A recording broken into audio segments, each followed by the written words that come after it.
Bismillahirrahmanirrahim. Robbi a'udzubika min hamazati sayatin wa a'udzubika robbi ayahdurun. Robbi shrahli sodri wa yassirli amri wahlul 'uqdatam min lisani yafqahu qauli. Assalamualaikum warahmatullahi wabarakatuh.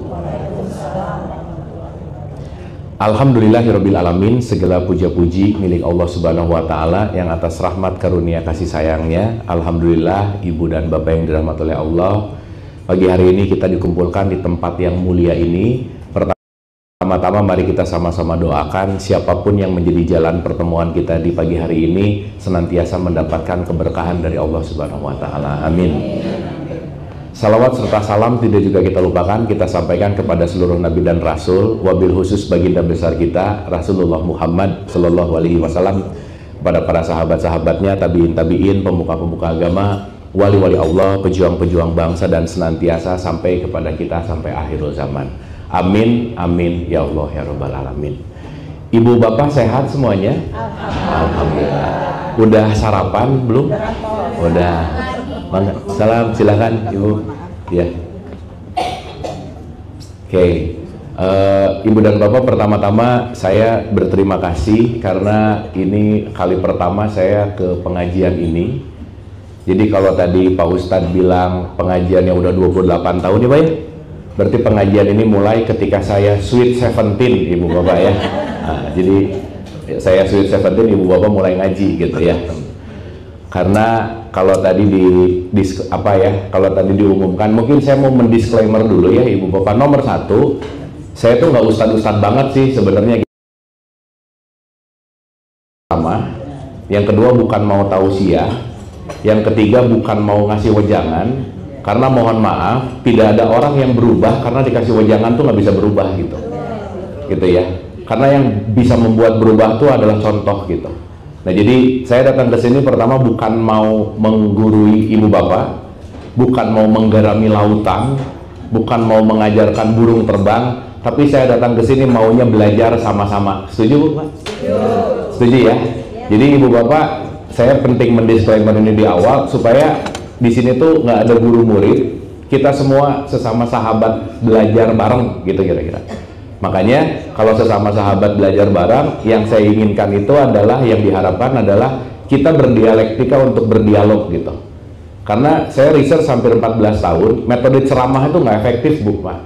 Kenapa? Yang dengar-dengar, yang ngomong-ngomong, yang dengar ngantuk gitu kira-kira. Nah, makanya berapa tahun ngaji ya maaf ya, tahunya di situ aja gitu, sehingga yang ingin dilakukan pada pagi hari ini kita berdialektika, berdialog, dan intinya adalah belajar sama-sama gitu. Setuju ibu bapak? Setuju ya. Jadi hapunten, mohon maaf ibu bapak jangan merasa lagi diceramahin sama saya, karena saya bukan penceramah sebetulnya. Jangan lagi digurui, tapi kita belajar bareng-bareng. Dan karena ini juga rangkaian dari research saya, ibu bapak, saya lagi penelitian panjang. Maka saya datang ke sini justru nomor satu yang pengen banyak belajar itu saya. Maka ibu bapak beberapa saat ke depan, karena saya yang pengen banyak belajar, maka saya yang akan lebih banyak bertanya. Setuju? Ya. Ini kok jadi diam gini? Setuju? Nah, maksud saya kalau saya nanya tolong dijawab. Nah, karena jawaban audiens itu penting banget gitu. Karena kan penting juga untuk kita melakukan evaluasi kah atau apapun itu gitu. Oke ya. Jadi ibu bapak terima kasih. Ini pertama saya datang ke sini, tapi saya melihat wajah-wajah yang tidak asing ya di sini ya. Gitu, karena di Jakarta ini orangnya itu aja sih pengajian biasanya ya. Cuman beda-beda nama aja gitu ya. Ya, alhamdulillah. Kenapa? Karena semangat belajarnya berarti tinggi gitu.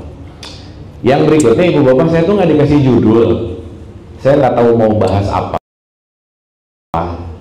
dan topiknya saya lebih suka kalau datang dari pertanyaan sih sebetulnya, karena yang terbaik itu ketika audiens membutuhkan A ya disampaikan A gitu. Kalau saya misalnya cerita B, tapi mungkin ibu bapak tahu pengennya cek kan jadi beda. Dan ini karena kali pertama jadi mungkin kita sedikit kalibrasi gitu ya, yang mudah-mudahan kalibrasi ini juga akan menjadi sesuatu yang baik gitu. Amin. Mungkin ada request topik kah atau apa gitu, sesuatu yang mau dibahas? Kan ini ibu bapak kebayangnya pengajian 28 tahun kayaknya semua udah dibahas deh. Ya, betul nggak? 28 tahun loh. Ya kan kayaknya semua topik udah beres gitu. Tapi masih muda 28. Tapi masih muda Pak ya? Ya. Ada kok judulnya perjalanan ke dalam diri. Oh, perjalanan ke dalam diri ya? Iya. Itu. Iya. Ya. Berkaitan dengan Allahumma antas salam wa minkas salam. Iya. Iya, oke. Baik. Iya. Memang saya kasih judul besar tuh perjalanan ke dalam diri gitu ya, dan antas salam itu kan bagaimana kita damai gitu ya ibu bapak. Tapi mungkin ada spesifik apa, mungkin ibu dan bapak pengen sesuatu gitu, atau ngikutin dulu ibu bapak? Sip ya. Ini ibu bapak termasuk tipikal berserah ya. Oh iya, ya kan ibu bapak, ibu-ibu dan bapak ya. Kan ada masnya juga fotografer bapak-bapak ya. Baik, ibu bapak kita pemanasan dulu boleh ya? Pemanasan ya, supaya kita menyamakan, mengkalibrasi dulu gitu. Oke, ibu dan bapak sering dengar kata-kata ini nggak? Innalillahi wa inna ilaihi rojiun, sering dengar gitu nggak? Oke, sekarang saya mau nanya, kalau ibu bapak dengar kata innalillahi wa inna ilaihi rojiun, ting yang kepikiran apa? Meninggal. Hah? Sesuatu milik Allah. Oke. Sekarang pertanyaannya, maaf ya, ibu bapak, saya mau mengemukakan dulu beberapa fakta. Kalau kita bicara innalillahi wa inna ilaihi rojiun, berarti ada kata-kata bahwa semua berasal dari Allah dan akan kembali. Betul? Akan apa bu pak? Kembali. Oke. Pertanyaannya, berarti kalau kita mau kembali ke Allah, kita ini sekarang lagi menjauh atau lagi mendekat? Hah? Dengerin dulu pertanyaannya. Ibu bapak maaf ya, ada 4 tipikal manusia ya. Nih, 4 tipikal manusia. Kan ibu bapak, penting untuk diketahui, Indonesia itu orang Islamnya banyak banget, tapi negara paling Islami rankingnya nggak bagus-bagus amat bu pak. Oke? Artinya masyarakat ini boleh beragama, tapi jangan-jangan nggak ngerti agama ini mau dibawa kemana gitu. Karena mohon maaf, semua kebanyakan terpapar dengan doktrin dan dogma. Akhirnya agama jadi rangkaian dongeng, pengajian didongengin terus, udah didongengin bobok lagi gitu. Sip ya. Nah, kenapa saya pengen mengawali ini? Karena ketika kita dalam konteks berdialektika seperti ini, kata kuncinya adalah bagaimana kita mendapatkan pemahaman tertentu gitu. Karena hari ini mohon maaf ibu bapak, mohon maaf ya, kalau orang rajin baca Quran, rajin hatam Quran, seharusnya perilakunya Qurani nggak? Nah, sekarang saya mau nanya sama ibu-ibu nih, ada nggak orang yang hatamannya rajin banget, sholatnya rajin banget, tapi ngegosipnya juga rajin, ada nggak? Jangan banyak, nggak enak, ada aja, ada. Nah, dan nggak ada di sini, nggak ada. Ini saya lagi cerita-cerita gitu. Ya ada ya? Ada. Ya. Nah, sekarang kan berarti kenapa kok orang Islamnya banyak, tapi tidak Islami gitu? Ngajinya rajin, tapi berantem mulu gitu. Betul nggak? Pengajiannya lama, tapi urusan warisan ribut misalnya, dan seterusnya. Berarti jangan-jangan tidak ada relevansi antara pembelajaran dengan sebuah yang namanya kesadaran. Jadi jangan-jangan, mohon maaf ya, menjalankan agama itu cuma ritual dan kebiasaan, selesai. Makanya statementnya cuma ada 2, membiasakan kebenaran atau membenarkan kebiasaan.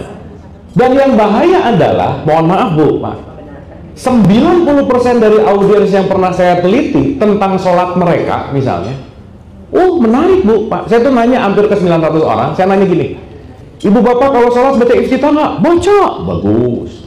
Gimana bacaannya? Bu, suaranya inna sholati bagus bu pak.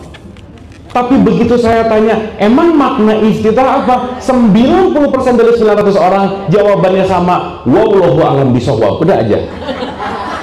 Nggak tahu isinya. Sehingga hari ini Orang bisa puas dengan baca dapat pahala, dengar dapat pahala, paham enggak gitu. Sehingga kalau tidak masuk ke dalam level pemahaman, tidak mungkin ada yang berubah. So itulah kenapa saya tadi di awal mengatakan bahwa ceramah itu masuk ke dalam konteks pemikiran cuma less than 20%, Bu, Pak. Habis itu lupa. Makanya kenapa penting berdialektika, kenapa kita penting untuk melakukan sebuah diskusi, karena discussion point itu pasti meningkatkan critical thinking kita gitu. Setuju, Bu, Pak? Oke? Ih, jadi lemas-lemas gini, ibu-ibu oke nggak ini? Sip, mantap. Ini kekenyangan kayaknya ya. Dah, saya mau bagi 4 dulu nih. Ya, kan ini baru perdana nih ya, jadi kita pelan-pelan, Bu, Pak, ya, supaya nggak kesetrum ya, pelan-pelan aja, santai. Level paling rendah, saya selalu sebut yang namanya asbun, Bu, Pak. Asal bunyi. Jadi ibu bapak maaf ya, ibu bapak nggak usah terlalu amazed, nggak usah terlalu kelihatan gimana banget kalau ada orang dikit-dikit, subhanallah, alhamdulillah, itu rata-rata latah, Bu, Pak, udah gitu aja. Itu cuma latah aja sih, gitu. Tapi latah yang agak sedikit religius gitu, kelihatan keren, astagfirullah, padahal latah. Astagfirullahnya nggak ngerti, meskipun bagus-bagus aja sih, tetapi kalau cuman bunyi dan dia nggak ngerti apa yang dibunyikan, itu pasti tidak masuk kepada kesadaran gitu. Betul nggak, Bu, Pak? Ini juga kalau saya tanya satu-satu, mohon maaf nih ya, kalau kita berbicara konteks apapun itu, banyak orang menghatamkan tapi nggak paham, sehingga hatam yang tidak paham itu tidak berujung kepada yang namanya akhlak gitu kira-kira. Nah, sehingga nanti kita ngerti bahwa sebisa mungkin pengajian itu melepaskan level 1 yang namanya jangan bunyi mulu gitu kira-kira. Tetapi yang kedua, contoh, ibu-ibu di sini itu termasuk tipikal orang yang suka marah atau sering marah, yang mana? Oh, suka aja ya.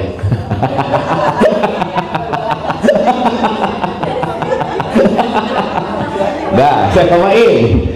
Ibu-ibu termasuk orang yang suka khawatir atau sering khawatir? Suka cemas atau sering cemas? Nah, ya udah. Sekarang saya mau nanya. Marah, benci, cemas, dengki, iri, kenapa kita bisa begitu? Iya pasti, manusiawi pastilah. Apa penyebabnya coba? Tidak ikhlas, tidak percaya diri. Boleh, ada lagi? Satu, Bu. Satu. Kenapa saya marah, benci, iri, dengki? Satu penyebabnya, karena aku tidak mengerti. Kenapa orang marah? Intinya cuma satu, nggak ngerti. Dan yang paling bahaya adalah aku tidak mengerti kalau aku tidak mengerti. Itu bahaya. Dan yang paling bahaya adalah aku tidak tahu kalau aku tidak tahu. Makanya orang yang tidak mengerti, bawaannya pasti nunjuk keluar, bawaannya pasti menilai orang lain, bawaannya pasti menyalahkan orang lain. Kita misalnya, berarti pengertian penting nggak, Bu, Pak? Penting.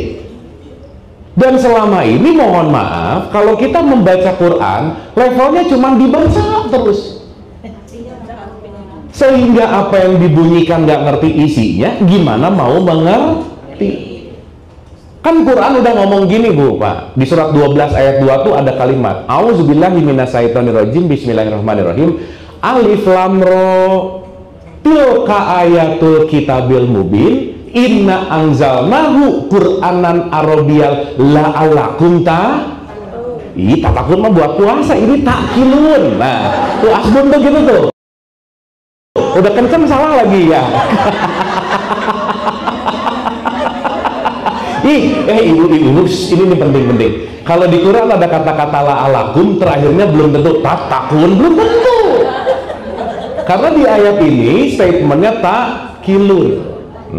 Sip ya? Oke. Apa makna surat 12 ayat 2? Quran didesain supaya kamu menggunakan akal. Sekarang saya tanya, ibu-ibu suka masak ya? Enggak, ya udah, go food.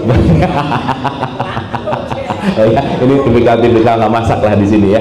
Oke, sekarang saya tanya, kalau ada seseorang masak, biasanya pakai resep. Oke? Resep itu petunjuk untuk menjadikan masakan. Betul nggak, Bu? Sekarang saya tanya, kalau ibu cuma baca resep terus, dibaca terus, masakannya jadi nggak? Enggak. Resep bikin pisang goreng, terigu, telur, tepung, terigu, telur, tepung, pisang, dibaca tiap hari. Pisang goreng ada nggak kira-kira? Nggak ada. Betul nggak? Jadi maaf ya, kalau kita baru rajin bunyiin Quran, maaf banget, itu belum prestasi di hadapan Allah gitu. Karena baru bunyi. Karena sebetulnya apa yang dibunyikan bukan hanya sekedar dibunyikan, tapi masuk kepada critical thinking kita. Akhirnya apa yang dibunyikan merubah perilaku. Makanya di ayat tadi, Quran didesain untuk dipahami. Sekarang pertanyaannya, gimana saya mau paham kalau tidak mempelajari? Contoh, ibu-ibu suka tadabur nggak? Atau jangan tadabur deh, suka tadarus nggak? Waktu ibu-ibu tadarus ngapain? Baca. Padahal arti tadarus itu bukan baca. Di surat 3 ayat 79 di akhir kalimatnya ada kata-kata wa bima kuntum tadrusun, agar kamu tetap mempelajari. Berarti tadrusun atau tadarus disuruh baca, disuruh mempelajari. Selama ini orang tadarusan membaca atau mempelajari? Kenapa? Karena kebiasaan.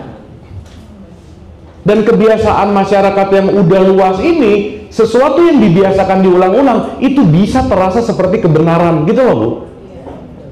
Betul nggak? Sehingga rajin hatam, rajin baca, tapi nggak ngerti apa yang dibaca. Sholatnya aja tiap sholat trikul mulu gitu, itu lagi. Udah gitu nggak ngerti misalnya. Betul nggak ini ibu? Sip ya? Berarti kalau gitu Quran itu perlunya dibaca atau dipahami? Dua-duanya. Yang pertama dibaca, juga dipahami. Karena kalau nggak dibaca nggak mungkin paham. Sampai sini oke?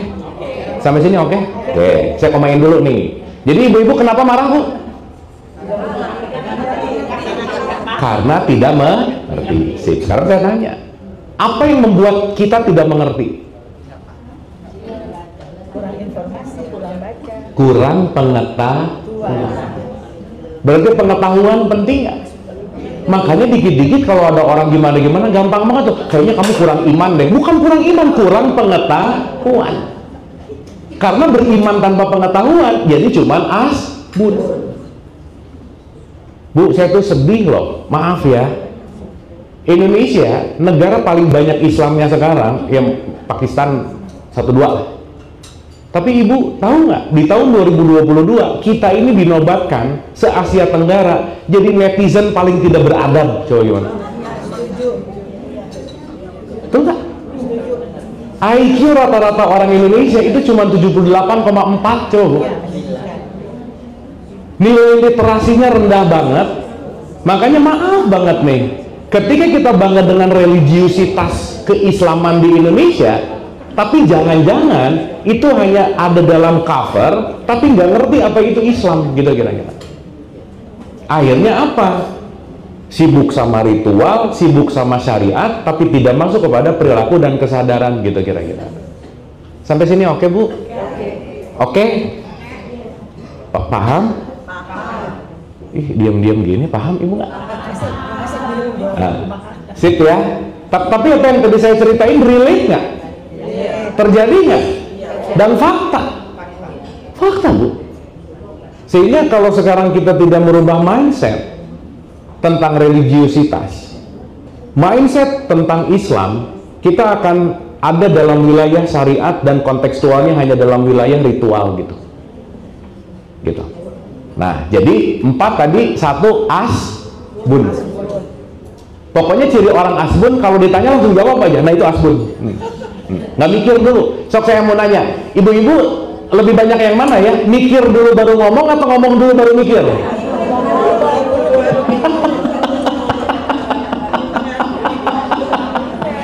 Berarti kalau ngomong dulu baru mikir, kelasnya kelas apa? Bukan TK, asbun. Bunyi aja dulu. Banyak penyesalan-penyesalan karena kita asal bunyi dulu, baru penyesalan kemudian. Duh, tahu gitu nggak usah ngomong gitu deh. Duh, tahu gitu nggak usah gitu deh. Betul nggak, Bu? Ya. Karena kenapa? Semua terkontrol oleh habits kita. Di sini ada berapa? 1000 orang misalnya. 1000 orang yang hadir, 100 orang yang hadir punya 100 habits yang berbeda. Betul nggak? Ya. Jadi goals dari pengajian bukan nambah baca ayat, bukan nambah baca hadis, bukan nambah apa, tapi merubah kebiasaan. Itu yang paling penting. Karena begitu kita ngaji diulang-ulang tapi kebiasaan nggak berubah, nggak akan ada perubahan kehidupan gitu. Maka semua pembelajaran untuk orang lain atau untuk diri sendiri. Makanya di surat 17 ayat 14 Quran ada kata-kata Iqra kitabaka.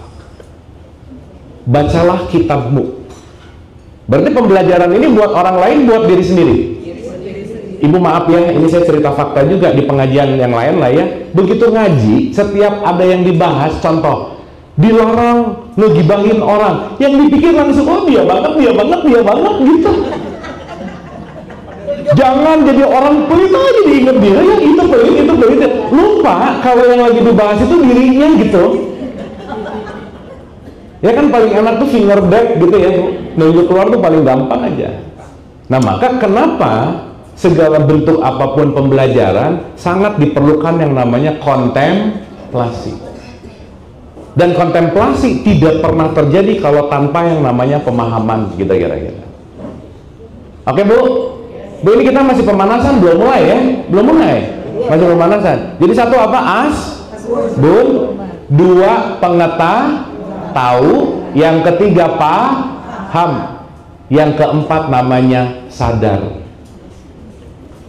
Karena kalau pengajian tidak dibawa ke ranah sadar, maka nggak mungkin akan menjadi sesuatu perubahan perilaku. Sampai sini oke? Perilaku. Sampai sini oke? Perilaku. Sampai sini oke? Perilaku. Sampai sini oke?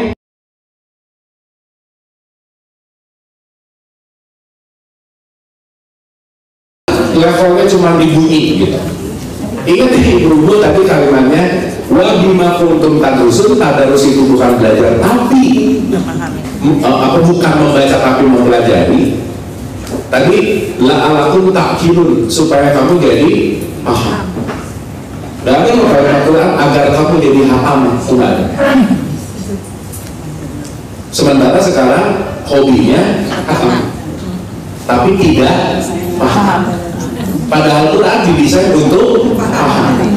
Karena Quran adalah resep, Quran adalah memori, bukan hanya untuk dibunyikan, tetapi untuk teraplikasi. Gimana akan teraplikasi kalau aku tidak mengerti, gitu kan?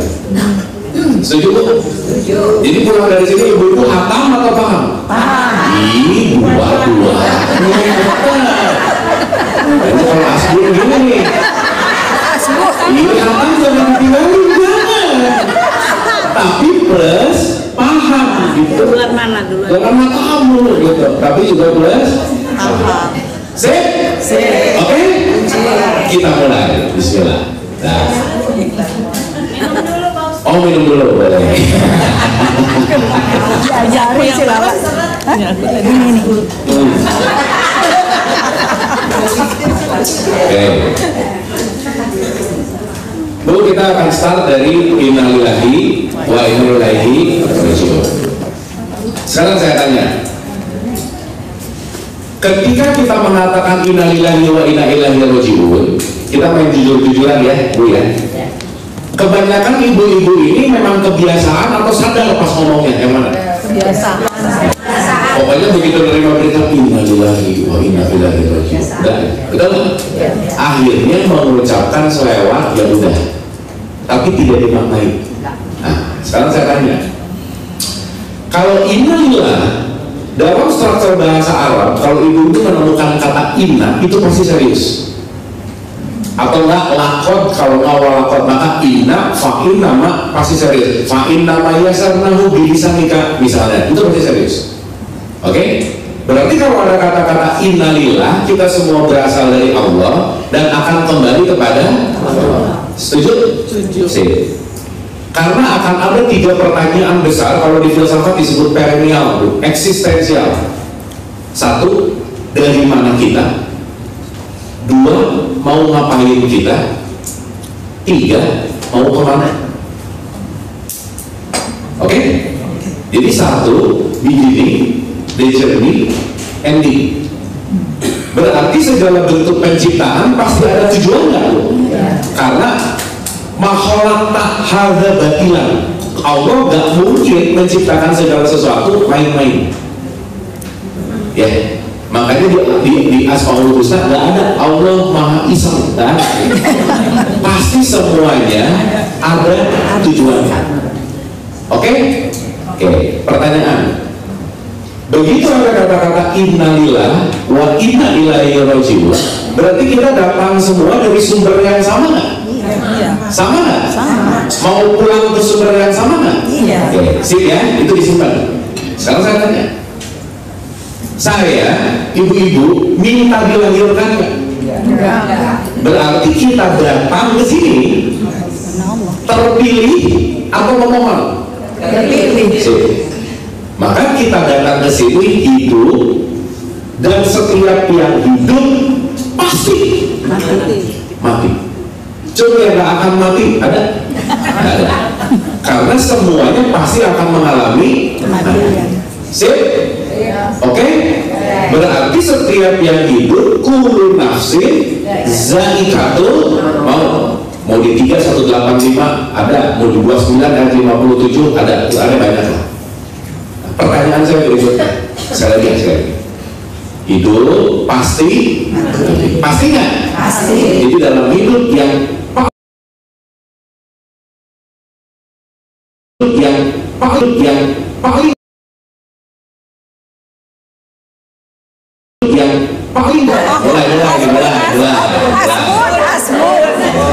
Gini. Ini pengajian berapa lama Bu? Pengajian 28 tahun. Asbun.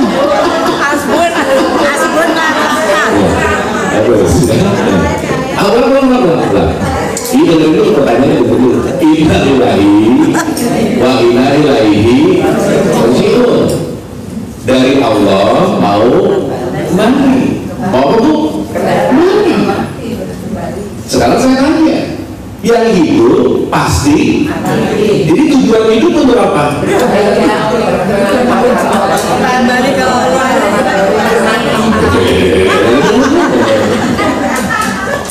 Bermanfaat itu misinya. Jadi ada visi, ada misi. Ibadah itu visi atau misi? Misi.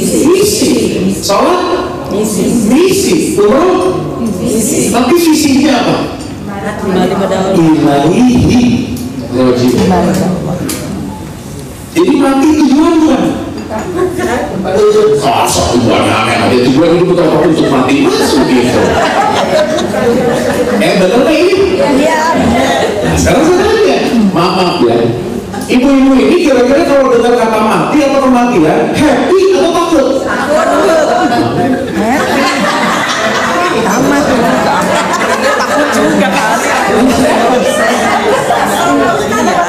Saya enggak, saya ngomong Enggak takut. enggak. Saya enggak takut. Kenapa harus takut? Sesuatu yang pas.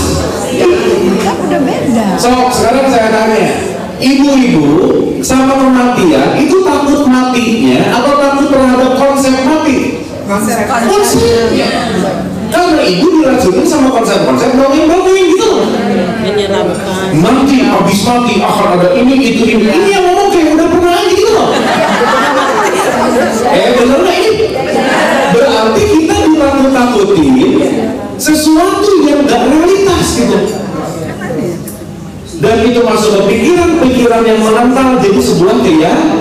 Ini pada takut mati, kan aneh. Betul nggak ini? Contoh. Ini kalau 28 tahun ngaji harusnya ngomong mati itu tuh kayak begini.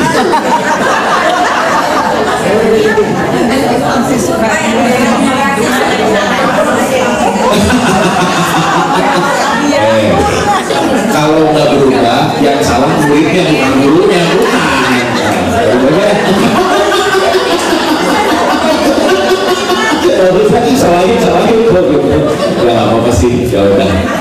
Oke.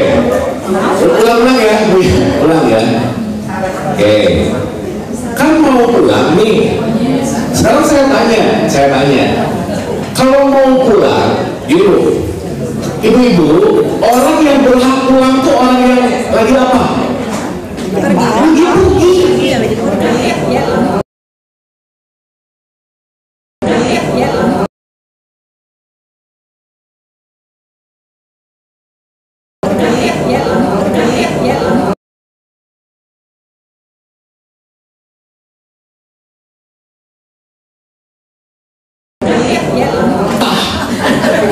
Tapi rasa pengen pulang selalu ada nggak? Selalu pengen pulang nggak? Nah, itu maksud saya. Nah, sekarang saya tanya, maaf ya. Ulang sekali lagi. Ya makanya Bu, kalau sekarang ngapa-ngapain itu jangan asbun gitu. Maksud saya gini, innalillahi ini maksudnya apa ya? Kenapa meninggal kok innalillahi? Kenapa habis innalillahi meninggal terus di situ nanti ada tahlilan? Kenapa ya bacanya kok harus yasin? Kenapa ya? Kenapa? Nah kita ini jangan kayak kenapa telan aja. Makanya kalau nggak ada kenapanya ini nggak connect gitu. Akhirnya dikerjain tapi nggak ngerti buat apa. Betul nggak Bu?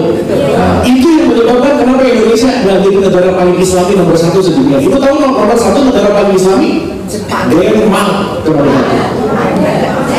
Sifat habitnya biasa. Negara-negara Islam itu di bawah 50 banget. Padahal orang Islamnya banyak. By the way, sebelum lanjut, Ibu bisa bedain mana Islam mana Islami nggak?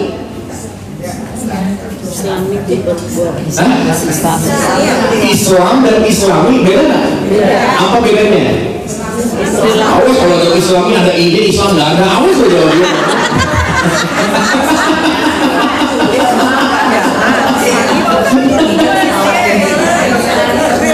Atau gini saya benar. Ibu-ibu Islam nggak? Apa buktinya?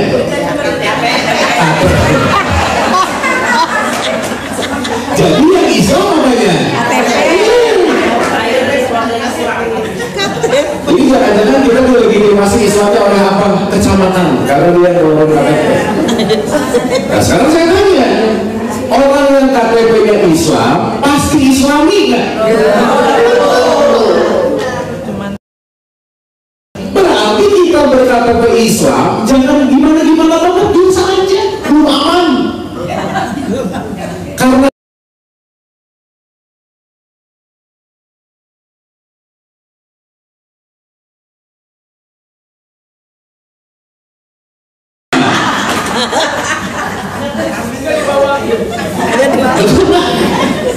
oke sampai sini? Ini make sense nggak Bu? Make sense ya? Begitu lihat make sense aja dulu ya. Kan baru pertama kali soalnya ya. Tenang, kita santai relax. Nah, ulang sekali lagi. Innalillahi wa inna ilaihi. Jadi kita tujuan hidup apa Bu? Oh, mau mati lagi. Sip? Contoh. Ibu dulu waktu SMA dulu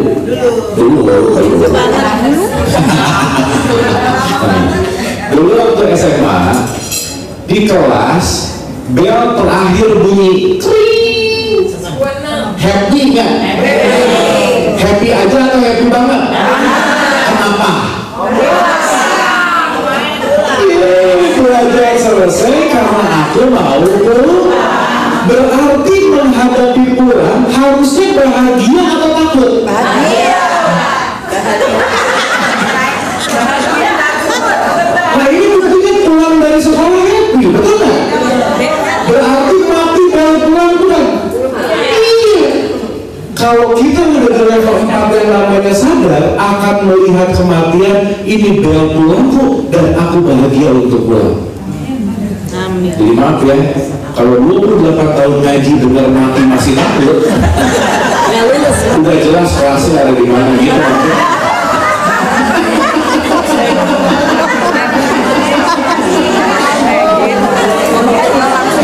Oke,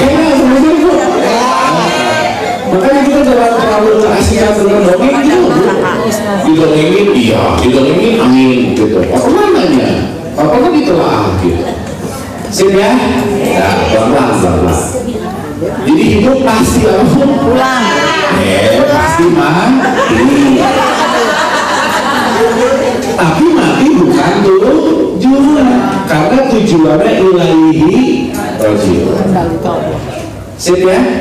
Berarti di sini sementara. Udah Bu, yang namanya sementara nggak usah serius-serius amat. 2 rius. Maksud saya, kalau tahu ini cuma sementara, kok baper banget sih gitu. Toh semuanya bakal ditinggali, toh semuanya nggak akan dibawa kemana-mana. Tapi kenapa kemelekatan itu terjadi? Karena tidak mengerti. Maka secara psikologis, maaf ya, orang yang takut mati itu takut kehilangan apa yang dia kumpulkan. Udah itu aja.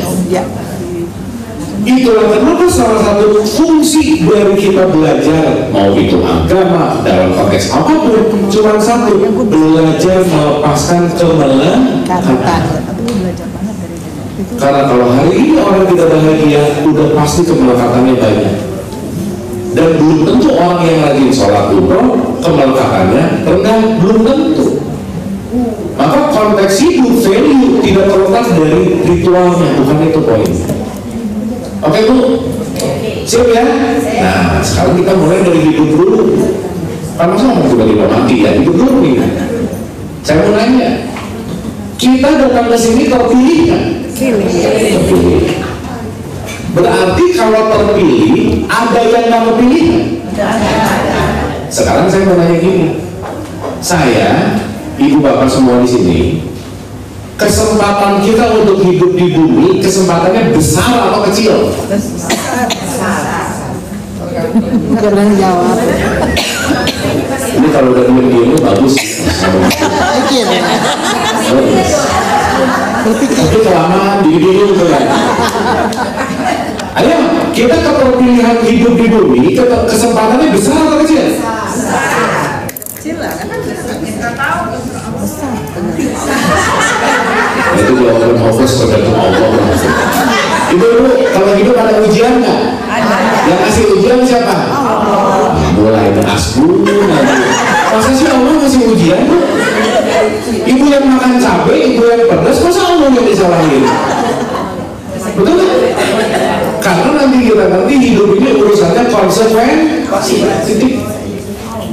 Ya pasti diizinkan, tapi yang ngertiin kan dirimu, kata Allah. Masa nyalahin aku? Betul nggak? Takdir itu ukuran. Tapi memutuskan A, B, C, keputusan kita. Jadi itu kalau punya ujian jangan nyalahin siapa-siapa. Itu perilaku tanganmu. Udah gitu aja. Masa, ya Allah, aku diuji, aku begini, siapa yang milih? Kan kamu yang milih. Maka setiap pilihan pasti ada konsekuensi. Maka orang yang tidak ngerti hukum konsekuensi pasti menderita hidupnya, fix. Oke? Saya kembali dulu. Sampai sini oke Bu? Oke. Paham? Atau puyeng? Boleh puyeng. Nah, logikanya kalau ada yang terpilih, ya ada yang nggak terpilih dong. Kira-kira yang terpilih sama yang nggak terpilih lebih banyak yang mana? Ya nggak terpilih. Contoh. Saya berlomba sama teman saya berdua. Kesempatan saya menang besar atau kecil? Besar. 50-50. Kan cuma berdua pesertanya. Oke? Sekarang kalau pesertanya 10 orang, kesempatan saya besar atau kecil? Makin besar atau kecil? Kalau 100 juta orang? 300 juta orang? Ibu-ibu, kita semua hasil dari 1 berbanding 300 juta sperma ayah kita. Betul? 1 berbanding 300 juta sperma ayah kita. Jadi kita pemenang 1 dari 300 juta kontestan. Kita yang hadir di sini. Berarti kedatangan kita ke sini Saya, ibu-ibu semua yang ada di sini terpilih nggak? Iya, pilih. Berarti sesuatu yang terpilih itu sesuatu yang sangat precious nggak kira-kira? Iya. Berharga nggak kira-kira? Oh, banget. Kalau orang lupa tentang ini, dia akan sulit menghargai hidupnya. Itulah kenapa banyak orang susah bersyukur karena dia nggak ngerti bahwa diriku berharga. Gitu. Tuh, karena lupa bahwa aku datang ke sini aja terpilih. Maka kita baru akhirnya udah jadi pemenang sebetulnya. Karena konteksnya ketika kita dilahirkan ke sini itu datang dari kontestan yang banyak banget, tapi kita semua yang dihadirkan Allah ke sini. Oke, Bu? Sip. Berarti kita nanti akan ngerti kenapa Ar-Rahman selalu mengatakan nikmat Tuhan kamu mana Yang selalu menstakan. Jangan-jangan kamu ngeluh tiap hari, khawatir tiap hari, cemas tiap hari, tapi lupa bahwa kamu udah terpilih ke sini tuh sesuatu yang luar biasa gitu loh. Akhirnya kita sibuk kepada sesuatu yang gak esensial gitu. Sibuk kepada sesuatu yang gak terlalu penting. Makanya saya selalu mengulang-ulang, jangan terlalu sibuk mencari sesuatu yang gak bisa dibawa pulang. Buat apa? Begitu kita ngumpulin sesuatu yang gak bisa dibawa pulang, bakal ditinggalin. Bawa kepulangan kita sesuatu yang pasti. Akhirnya apa? Konteksnya ada yang namanya kesadaran. Oke, Bu? Ih, jadi diam-diam gini itu oke. Mencerna. Dapat ya? Dapat ya? Nah, sekarang saya mau bikin analogi sederhana ini. Bu, kita sampai jam berapa? Oh, selesai. Oh, selesai. Oke. Saya mau kasih analogi, Bu, supaya kita bisa lebih ringan menghadapi hidup gitu. Nah, Kalau boleh saya kasih analogi sederhana, Allah ini mau bikin teatrikal semesta raya, panggung. Berarti kalau semesta raya ini adalah panggung, perlu aktor aktrisnya. iya. Sekarang kalau mau masuk ke dalam sesuatu yang grande, Indonesian Idol aja itu seleksi, Bu, untuk masuk top 10 gitu misalnya. Berarti kalau ini mau bikin masterpiece dari teater, berarti pemerannya harus yang terbaik kan kira-kira. Nah, saya ibu-ibu semua udah menjadi kawat, udah menjadi bagian-bagian dari seleksi-seleksi untuk menjadi aktor dan aktris di semesta raya ini. Betul nggak? Iya. Nah, saya mau nanya, setiap siapapun di teater punya peran nggak? Punya peran nggak?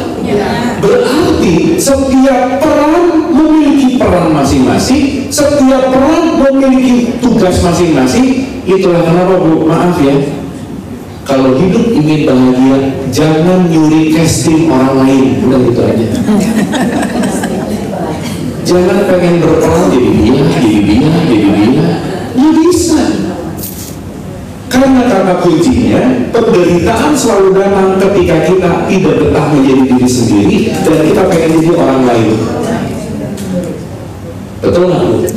Berarti jangan-jangan kita tidak sadar peran. Gimana mau sadar peran orang kita julid dulu sama orang? Ini yang bawaannya. Dia begitu komplain, dia begitu dikomeni. Akhirnya apa coba, Bu? Maaf ya, saking sibuknya menilai orang lain, dia nggak kenal sama dirinya. Betul. Nggak pernah. Bu, maaf ya, ini fakta loh. Tidak akan ada orang yang bisa menyayangi diri kita sebaik kita menyayangi diri kita sendiri. Titik. Dan semakin kita mencari orang di luar, mencari faktor eksternal untuk keinginan kita, siap-siap akan kecewa berulang-ulang. Karena kenapa? Yang akan selalu barengan seumur hidup itu cuma diri sendiri. Sementara, Bu, maaf ya, hari ini banyak orang yang lupa sama dirinya. Contoh, saya mau kasih contoh. Ibu-ibu, saya mau nanya ya, tapi tolong dijawab habis pertanyaan saya beres. Saya cuma kasih 1 detik, Ibu jawab di hatinya masing-masing. Sip? Berapa detik? 1. Kenapa harus 1 detik? Spontan. Supaya jujur. Ibu kalau nanya sama orang, mulai. Nah, karena kejujuran gak perlu alasan. Oke? Berapa detik, Bu? Siap ya? Siap. Dengerin baik-baik pertanyaannya. Begitu saya beres, saya gini, langsung jawab di hatinya. Siap. Mau saya disebutin? Nggak usah. Di sini aja. Langsung gitu. Oke? Pertanyaannya sederhana. Siapa orang yang paling berharga dalam hidup ibu-ibu? Dah, coba. Dapat jawabannya? Dapat. Ada yang jawab anak atau cucunya? Enggak. Ada yang jawab ibu bapaknya? Ada saya. Ada yang jawab pasangannya? Wah, hampir nggak ada nih kalau pasangannya. Orang lain kan tantangan. Apa dong? Oke, ada yang jawab diriku sendiri? Maaf ya, over 80% survei selalu membuktikan bahwa ketika ada pertanyaan siapa yang paling disayang dan siapa yang paling berharga, itu langsung mikir ke orang lain. Ya orang tua. Orang tua lah, anak lah, cucu lah, siapa lah. Tapi tidak menjadi top of mind bahwa akulah yang paling aku sayang, akulah yang paling aku hargai. Itu rata-rata 80% tidak terjadi. Artinya apa? Jangan-jangan, maaf ya, ketika orang lain lebih dipentingkan, kitanya nggak tumbuh gitu. Contoh. Aku sekarang lagi musim loh, Bapak deh, yang penting anakku bahagia. Lah gimana yang penting anaknya bahagia kalau ibunya enggak? Betul kan?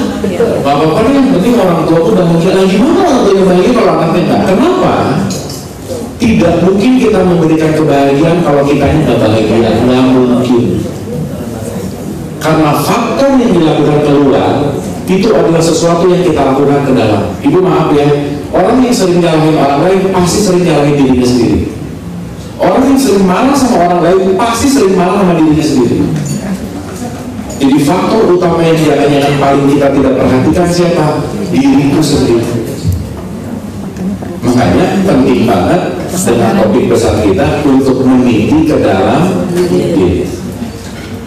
Sampai sini oke? Oke. Sip. Jadi hidup pasti apa? Pulang. Pasti mati.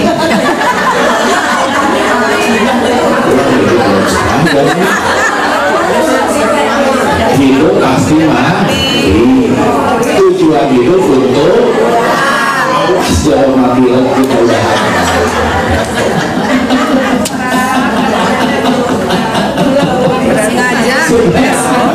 Oke ya. Sip ya. Sekarang saya nanya, kita lanjutin ini. Luas. Artinya abstrak. Lahir nih, agama ada. Sekarang saya bertanya Bu, agama itu jembatan atau tujuan? Jembatan. Hah? Tujuannya pulang. Makanya selalu dikatakan dalam sebuah statement di keterangan lah kalau pakai bahasa umumnya, jalan menuju kepada aku kata Allah sejumlah ruh yang aku tiupkan. Berarti kalau sekarang ada 8 miliar manusia, ada 8 miliar jalan untuk pulang. Betul? Maka kalau satu tadi jangan curi casting orang, yang kedua kalau mau happy Bu, nggak usah usil sama jalan orang lain. Jadi kepo Bu. Ada ngeliat orang sholatnya kurang dulu, kamu kayaknya tadi kurang 2 derajat ke bawah. 2 derajat begitu amat sih. Kan sekarang tuh ada kayak ke apa ya, kayak kejurutan religius itu bukan? Iya emang. Apa coba? Sekedar mengingatkan. Oh iya boleh banget tuh kalau udah gitu. Sekedar mengingatkan. Yang akhirnya sibuk keluar, lupa untuk ke Begini lah enggak sah langsung. sampai sini aku. Tiap orang punya jalannya nggak? Dan nggak ada yang sama. Satu agama bisa beda mazhab. Satu mazhab bisa beda tafsir. Seagama aja berantem, apalagi beda agama. Jadi sorry to say, orang yang semakin mengkafirkan orang lain udah pasti gak bahagia aja. Fix. Kenapa? Dia sibuk kesalahan orang gitu. Dia itu. Akhirnya dia lupa sih bahwa setiap orang pasti punya kesempatan. Sampai sini oke Bu? Jadi nomor 1 tadi apa? casting. Hati-hati mencuri peran orang lain. Karena ibu-ibu maaf ya, yang paling nggak bisa kita lakukan dalam hidup adalah menjadi orang lain. Kan sering ibu dengar gini, rumput tetangga lebih hijau. Saya dengar, ibu lihat tetangga itu hijau, tapi dia mengingat bahwa dia kenapa rumputnya lebih hijau, tagihan airnya juga lebih mahal gitu. Betul nggak? Karena seimbang semuanya gitu. Sehingga dan yang paling terpenting sekali lagi, nggak usah usil sama jalannya orang lain. Karena nanti kita akan mengerti puncak dari semua puncak keyakinan itu bukan pengetahuan tetapi pengalaman. Jadi kalau sekarang cuma tahu belum mengalami, ya belum hakul yakin namanya gitu. Baru katanya, pokoknya. Sekarang yang diributkan apa? Katanya ya, itu tuh katanya aja terus gitu. Dan kita selalu puas dengan pokoknya katanya. Apalagi nanti ngomongnya figur otoritas gitu. Ibu maaf ya, semua yang kita terima dari luar itu informasi. Setuju nggak? Kebenarannya tidak terletak pada ibu dengan informasi, tapi ibu mengalami. Contoh, ibu kalau habis baca Quran suka ngomongnya nggak? Shadaqallahul azim. Ya, itu ngomongnya sadar atau asbun rata-rata? Sekarang saya tanya, maaf ya, ibu kalau ngomongin Quran ini benar, kira-kira setelah dibaca atau setelah dirasakan? Udah baca, nggak ngerti isinya, terus ngomong, Maha benar Allah atas segala firman. Yakin. Betul? Contoh, ini saya belum makan kue ini belum saya sentuh nih. Karena saya intermittent fasting baru makan nanti jam 4. Jadi saya nggak makan ini. Mulainya itu berapa? Ini panjang cerita intermittent fasting. Ini kalau Kepo. Contoh, ibu saya dulu makan kue ini. Maaf ya. Saya boleh bilang sama ibu-ibu kue ini enak nggak? Kenapa? Tapi saya dapat cerita dari orang lain. Bu, ini kue enak banget. Katanya. Berarti begitu saya kasih tahu ibu, ini kue enak banget. Terus ibu nanya, kamu udah nyobain belum? Belum sih. Pret nggak? Pret banget gitu. Gimana ngomong enak dulu mengalami? Nah sekarang saya tanya, yakin itu informasinya atau mengalaminya? Jadi sekarang lebih banyak yang, nah, kapan-kapan nanti kita bahas ya, beda antara percaya, yakin, ada ainul yakin, ilmu yakin, hakul yakin, itu banyak bu. Jadi kalau sekarang baca terus percaya dalam bentuk konsep, ya berarti saya belum mengalami gitu. Nah sekarang saya tanya, Quran didesain untuk dibunyikan atau dialami? Maka begitu saya baca Quran, saya mengalami, disitulah baru boleh ngomong Shadaqallah. Kenapa? Ini bukan informasi aja ternyata, tapi aku benar-benar mengalami langsung dengan pengalamanku. Nggak pinjam mata orang, nggak pinjam mulut orang, nggak pinjam telinga orang. Aku mengalami dengan hakul yakin. Itulah kenapa awal dari Quran kata-katanya alif lam mim zalikal kitabu la raiba fihi. Nggak ada ragu kenapa. Udah nyobain dan enak. Nah sekarang saya tanya, yang mengalami sama yang bunyi sekarang lebih banyak yang mana kira-kira? Yang bunyi. Enggak mengalami. Makanya runtutannya Quran pertama penting untuk dibaca. Cukup hanya dibaca nggak? Contoh. Bu, sholat wajib nggak? Kenapa wajib?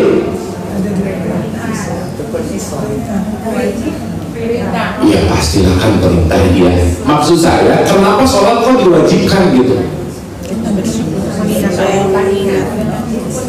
Berarti ada tujuannya dong. Oke, sekarang saya tanya, sholat itu jembatan atau titik sampai? Jembatan. Sekarang saya tanya, titik sampainya sholat apa bu?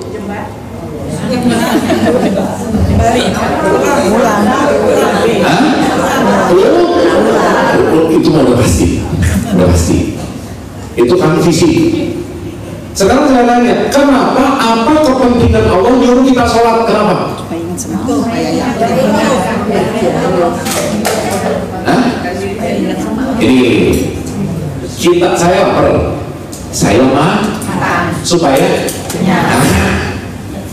berarti makan itu tujuan atau jembatan? Berarti sholat itu tujuan atau jembatan?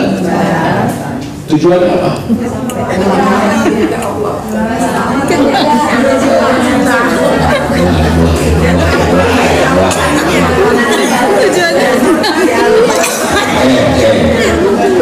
Di Quran di surat 29 ayat 45 itu ada kalimat ini bu, maaf ya, ini saya survei kemana-mana, maaf ya, itu mau fakta sih, orang tuh sholat nggak ngerti buat kamu bu, iftitahnya nggak ngerti, al-fatihahnya nggak ngerti, yang penting ngelakuin nanti. Maka kebanyakan orang tua nanya ke anak, udah sholat belum? Udah, tapi dikit banget yang nanya, waktu kamu sholat bagian iftitah mana yang kamu nggak paham? Waktu kamu sholat bagian al-fatihah mana yang kamu nggak paham? Jarang tuh. Kamu nggak peduli juga dia mau paham mau nggak, yang penting kamu gini gitu. Jadi itu maaf ya. Kadang-kadang beda tipis antara orang sholat sama orang senam bu. Jangan-jangan cuma olahraga, tapi tidak mengolah rasanya gitu. Oke sampai sini? Contoh. Di surat 29 ayat 45 itu ada kalimat ini. Usluma uhiya ilaika minal kitab wa aqimi sholat. Bacalah Quran dan dirikanlah sholat. Bukan disuruh ngajarin lagi, dirikanlah. Sekarang saya tanya, ibu sholat dengar kata wajib, oke? Pertanyaan saya, wajib itu ada dua klasifikasi nih dalam perspektif kesadaran. Satu, harus sholat. Dua, perlu sholat. Ibu ini tipikal yang harus sholat atau perlu sholat?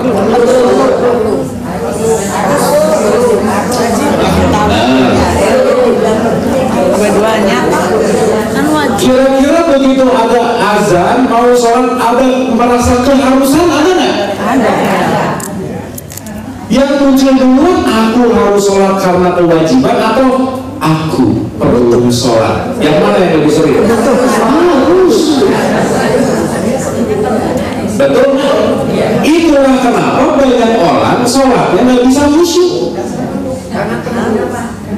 Kenapa? Karena dia melakukan ini keharusan. Ibu bisa bedain nggak? I have to and I need it. Betul nggak? Kalau makan harus atau perlu? Wah, gini. Ibu makan untuk hidup atau hidup untuk makan ya kan?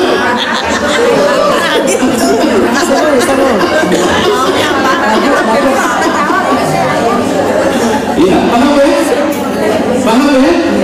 Berarti jangan-jangan waktu saya sholat didorong oleh keharusan dan ketakutan dan sehingga sholatnya khusyuk. Jadi harus kebutuhan. Beda antara kebutuhan dan keharusan. Iya. Sekarang sholat bukan kebutuhan, tapi harus. Kebanyakan. Oke? Ya, balik lagi. Sampai sini oke bu? Ya. Ibu sampai tahapan ini kita ngobrol udah ada sedikit sparkling gitu. Ada manfaat ya? Sip, mantap. Sip ya. Tapi sholat itu kebutuhan bukan keharusan. Nah, nanti kita bahas. Kebutuhan. Gini. Tapi level 1 manusia asbur, tahu, paham, sadar. Oke? Berarti sholat itu punya 4 gradasi bu. Orang sholat di asbur ya udah bunyi aja. Sip? Orang sholat di tahu ya udah tahu ini sholat wajib, udah. Kalau paham beserta isinya oke. Tapi yang paling penting adalah ketika dia sholat dalam keadaan sadar. Contoh. Bu, lawan kata sadar apa bu? Enggak sadar. Misalnya lawan kata kanan apa enggak kanan, masa begitu? Bukan. Sadar itu lawan katanya mabuk. Mabuk. Contoh. Usluma uhiya ilaika minal kitab wa aqimi shalah. Bacalah kitab Quran dan dirikanlah. Yang nomor satu, baca dulu atau sholat dulu? Kenapa? Bacaan dalam sholat. Nabi Muhammad begitu dapat menerima wahyu yang pertama langsung disuruh sholat nggak? Disuruh apa dulu?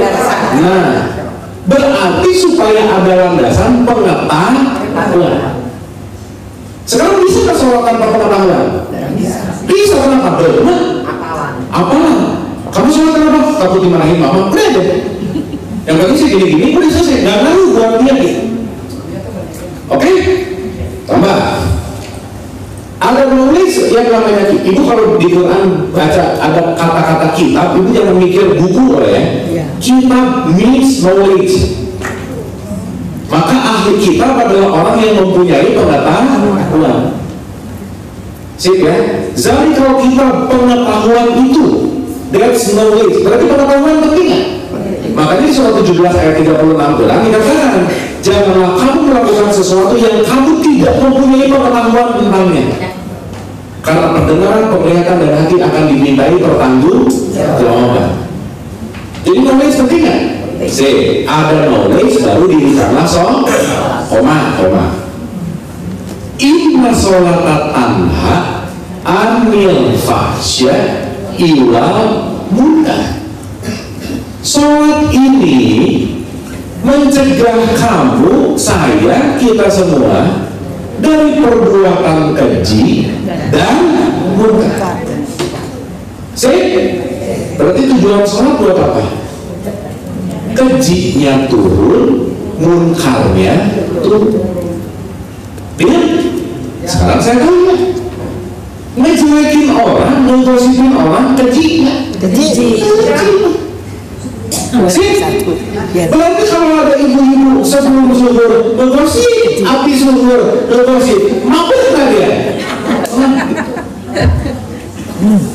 Makanya janganlah kamu sholat dalam keadaan kenapa? Iftitah nggak ngerti, Al-Fatihah nggak ngerti, sebelum dan sesudah zuhur perilaku nggak berubah, mabuk nggak? Mabuk. Makanya fawailul lil musallin, celakalah orang yang sholat. Itu maaf ya, rajin sholat 5 waktu itu belum prestasi di hadapan Allah. Karena bukan gini-gini yang penting, tapi gini-gininya merubah perilaku atau tidak gitu. Betul nggak bu? Sip. Jadi diam-diam gini. Oke nggak ibu ini?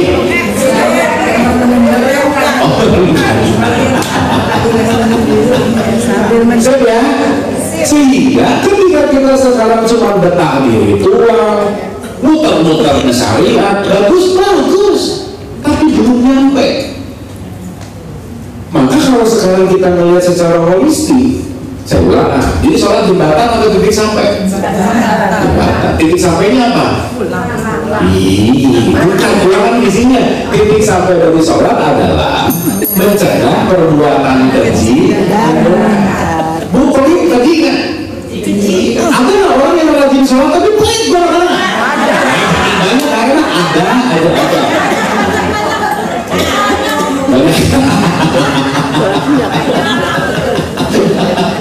Berarti value sholat ke sesuatu bukan ke masjid ini, bukan. Pulang masjid baik gitu. Sip ya? Jangan lupa loh, sholat itu waker. Puasa itu waker, cuma amal aja. Karena itu bukan esensial, bukan gerakan yang penting. Tapi kalau tanpa gerakan kita jadi nggak ingat gitu. Jadi jangan namun muter-muter di jembatan tapi nggak nyampe-nyampe gitu maksud saya. Sip ya? Oke? Sip? Ulang sekali lagi.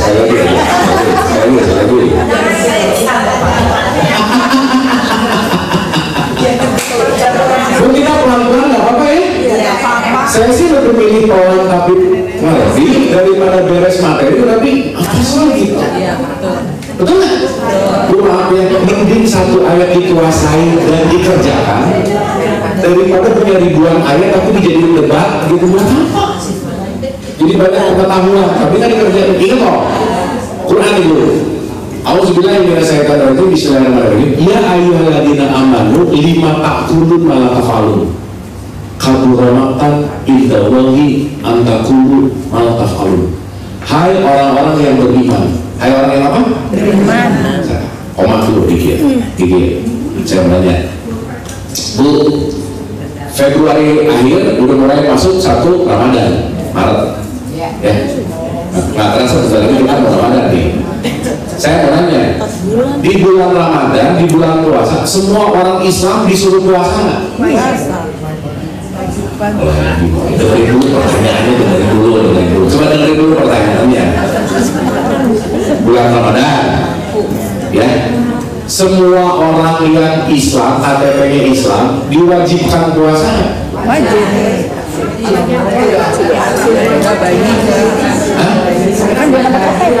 Wah, gawat. Sekali lagi.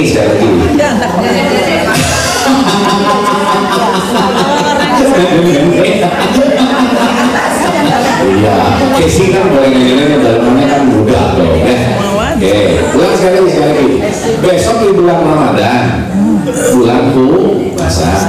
Sip, semua orang yang KTP Islam wajib puasa. Wah, ingat jawabannya ya. Saya membaca dulu ayatnya. Yang mampu. Auzubillahi minasyaitonir rajim. Bismillahirrahmanirrahim. Al-Baqarah 183. The most famous ayat in Ramadan.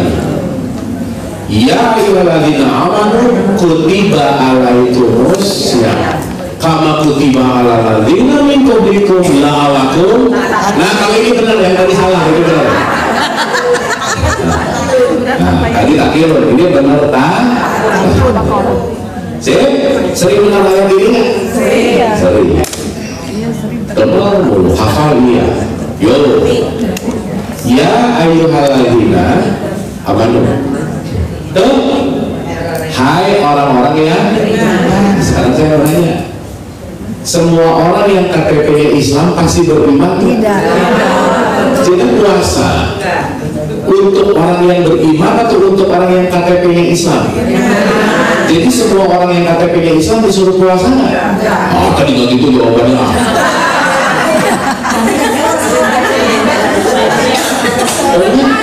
Ini tuh suka kegeeran menang KTP-nya Islam merasa sudah beriman. Iya loh. Mau KTP-nya apa, keimanan gak ngaruh sama identitas kita. Sip? Oke? Saya mau ingat nih. Berarti puasa jembatan atau titik sampai? Jadi titik sampai dari puasa apa?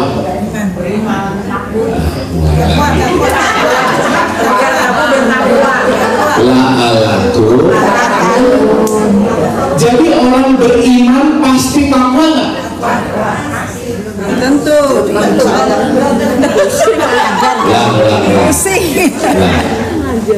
Hai orang-orang yang beriman, diwajibkan atas kamu berpuasa sebagaimana orang-orang sebelum kamu, agar kamu. Jadi kalau ada kata agar, pasti nggak? Berarti orang yang beriman udah pasti takwa belum? Apalagi orang yang baru KTP-nya Islam. Karena target akhirnya adalah takwa. Setuju Bu? Jadi sekarang saya tanya, apakah orang yang rajin sholat pasti takwa? Belum tentu. Apakah orang yang rajin puasa pasti takwa? Belum tentu. Maka ending point dari ibu-ibu, bapak saya semuanya mau ngaji, puasa, umroh apa, satu target utama, jadilah kamu orang yang takwa. Selesai. Betul nggak? Berarti kalau saya rajin sholat, rajin puasa tapi nggak takwa, di tengah jembatan tapi nggak nyampe. Memang foto, tapi foto orang paling penting di pengajian memang ya. Ada tadi foto dulu. Sampai sini lagi Bu? Paham ya? Sip ya? Nah, kita kembali lagi.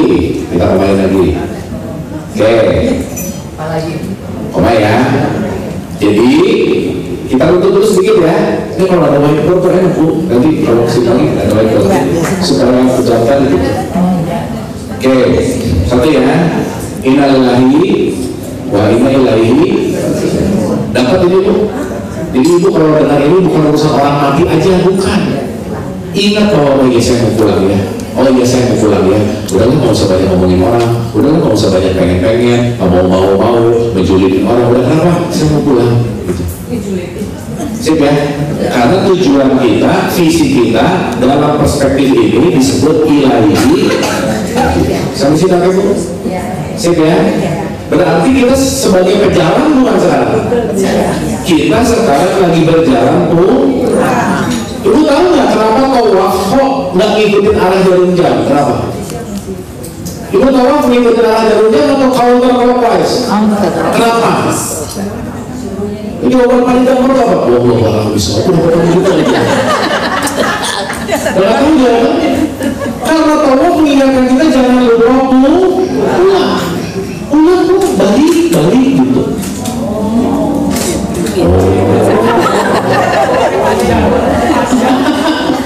Pengajian berapa lama Bu? 28.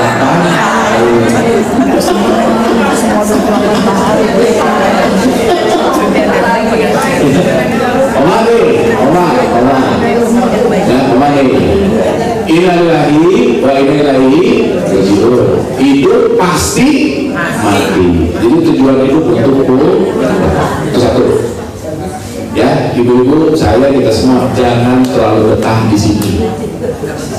Ya, karena ini bukan tempat asli kita. Artinya jangan terlalu attach, jangan terlalu ngatur, jangan terlalu pengen, jangan terlalu berlaku. Hidup tidak didesain untuk serius, tapi didesain untuk sungguh-sungguh. Beda loh. Ya, beda antara serius dan bersungguh-sungguh. Maka kehidupan ini adalah permain, tapi bukan untuk main-main. Itu beda. Ibu kalau ada orang main piano, play for piano atau working for piano? Play for piano. Bu, hidup itu playful, bukan working. Alir kan? Kita mengalir. Dan once kita tidak bisa mengalir dalam kehidupan, berarti dari something yang kita nggak ngerti gitu. Dan maaf ya Bu ya, maaf banget. Jangan terlalu cepat mengambil kesimpulan atas segala sesuatu. Karena semuanya perlu koma. Contoh, sepak bola 90 menit kelima kebobolan 2-0 udah kalah Bu. Kalau saya langsung ngomong kayak aku gagal deh, kayak aku kalah deh, kayak terus permainannya masih ada gitu. Apalagi dikit kamu kafiri, orang yang kita kafirkan bisa jauh lebih sore daripada kita suatu saat nanti. Betul? Iya. Makanya nomor satu, jangan dulu casting orang. Itu nomor satu. Ribet banget kita sama orang gitu, sama gitu, soalnya dikomenin dulu. Setuju. Gitu. Karena kenapa? Setiap orang pasti punya peran dan kita semua adalah unik dan otentik. Kalau unik dan otentik, ibu-ibu saya kita nggak ada dua ibu. Cuma satu loh, kita semua limited edition. Iya. Kan memang Hermes aja limited edition, terlihat kita misalnya. Enggak, semua ini adalah limited edition. Berarti eksklusif kan Bu? Keren nggak gitu maksudnya? Yes. So Bu, kalau udah tahu ini keren, cintailah dirinya. Karena nggak akan ada yang mencintai kita kalau kita nggak looking after myself, ourselves. Nggak akan ada. Sip, terakhir ya. Nah, ini kita sebenarnya ibu kalau saya ngajar tuh biasanya pakai modul dulu. Jadi runtut dari 1, 2, 3 gitu. Cuma kan kita ini pemanasan ya. Kita kan teaser. Jadi itu kalau cek kesana kesini. Cuma ini pesan yang saya rasa selalu penting dalam setiap apapun. Terakhir ya. Contoh begini. Bu, ini kan baru pemanasan. Nanti mulainya Tapi di sini dapat sesuatu nggak Bu? Dapat ya? Oke. Dan Bu, pertemuan saya kalau udah 3 kali 4 kali pertemuan kelimanya itu TS ya jangan lupa. Ya, nggak ada yang masuk. Nggak ada yang datang. Bolos semuanya bolos. Bolos semua. Ya, makanya di pertemuan kelima udah enak kan memang sih. Males lah gitu. Takut. Sip ya. Oke, terakhir Bu, saya rasa dari semua pesan apapun, jadi kalau boleh saya simpulkan, Quran itu 6.236 ayat. Kalau diperes itu cuma keluar satu kata Bu. Katanya namanya takwa. Ya, makanya Allah selalu berfirman di dalam Al-Quran, Inna akramakum indallahi atqakum. Orang yang paling mulia di hadapanku adalah orang yang paling takwa. Ya, 10 menit lagi kita akan ngerti. Tapi saya pengen menulis bahwa Ibu, maaf ya, Ibu, maaf aja nih. Umroh ibadah, nggak ada kata-kata orang yang paling mulia adalah orang yang tiap bulan umroh. Nggak ada Bu. Jadi mau yang tiap bulan umroh tapi nggak takwa juga dia nggak gitu poinnya. Sip ya. Jangan betah di jembatan tapi nggak nyampe-nyampe gitu maksud saya. Ya, sip ya. Nah, Oma, contoh gini aja. Kan kalau di selama umum tuh pasti gini, siapa yang pengen masuk surga? Maju. Kita tahu. Nah, tapi disuruh duluan, nggak mau, boleh nggak? Saya duluan. Sebelum mati kan. Dua aja ya. Tapi mana mau, ini. Saya masuk surga, aku ya. Saya duluan, kamu dulu. Ngomong-ngomong, ibu pengen masuk surga nggak? Pengen? Kenapa? Enak. Dulu saya mau nanya, maaf ya. Adam tergoda oleh iblis, betul? Digoda oleh setan. Makan buah belum? Jadi Adam digoda oleh siapa? Di mana digodanya? Surga. Jadi kalau ibu-ibu masuk surga, ibu ketemu siapa?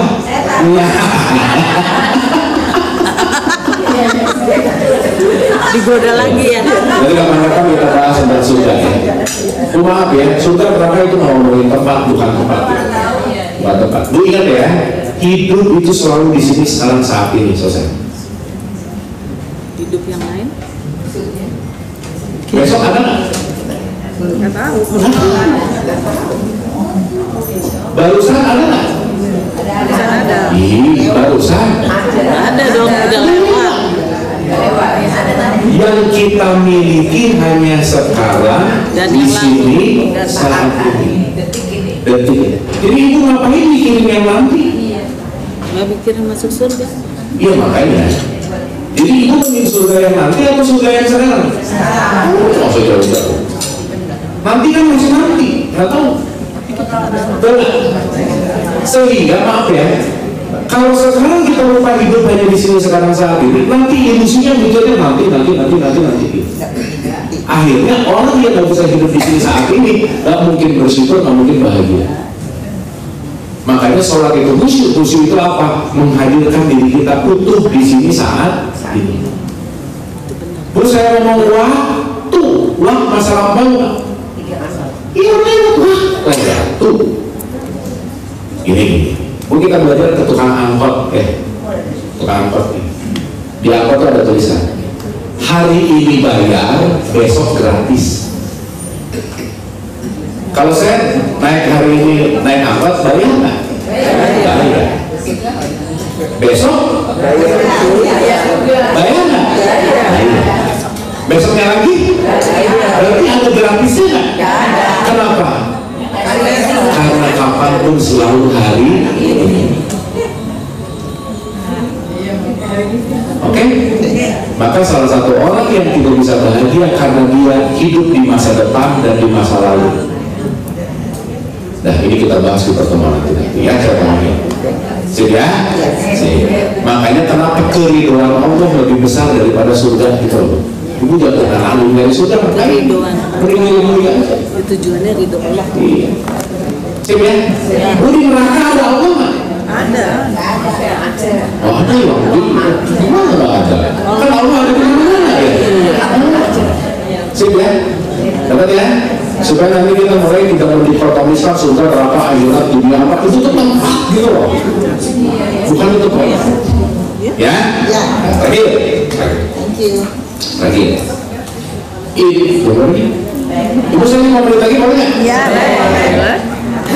Terakhir ya, ini punch point paling penting. Inna akramakum indallahi atqakum. Orang yang paling mulia adalah orang yang paling takwa. Ingat ya. Berarti kemuliaan seseorang di hadapan Allah nggak dilihat sholatnya, nggak dilihat puasanya, nggak dilihat umrohnya, nggak dilihat hajinya. Kenapa? Itu semua jembatan menuju takwa. Iya? Sip? Jadi yang penting puasa atau takwa? Ih, dua-dua. Kalau mau jadi takwa, perlu puasa. Wah, gawat ini. Jangan-jangan memang sih.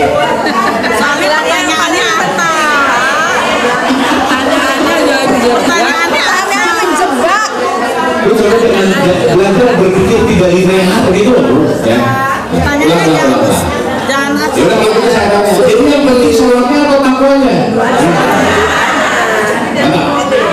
Iya, oke. Tapi nanti maksud saya ya.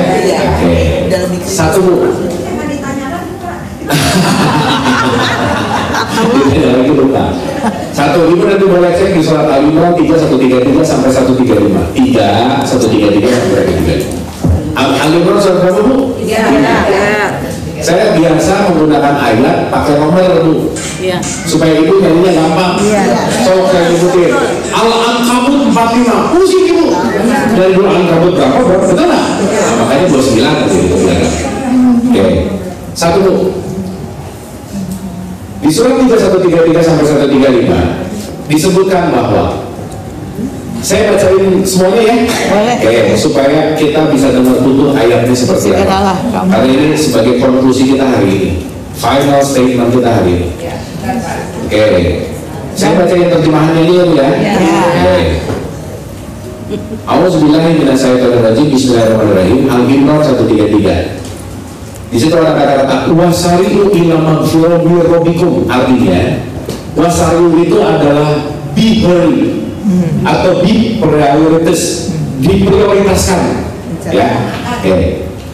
Dan bersegeralah kamu mencari ampunan dari Tuhanmu dan mendapatkan surga yang luas seluas langit dan bumi yang disediakan bagi orang yang takwa. Jadi surga untuk orang yang mana? Jadi surga untuk orang yang rajin sholat atau rajin puasa? Jangan semua dua-duanya, dengan dulu pertanyaannya. Yang menjadi orang takwa. Jadi sholat rajin pasti surga nggak? Belum tentu. Puasa rajin pasti surga nggak? Belum tentu. Karena puasa dan sholatlah yang menuju takwa, yang takwa itu menghantarkan dia ke surga. Sip? Oke? Jadi yang penting puasanya atau takwanya? Ini dua-duanya.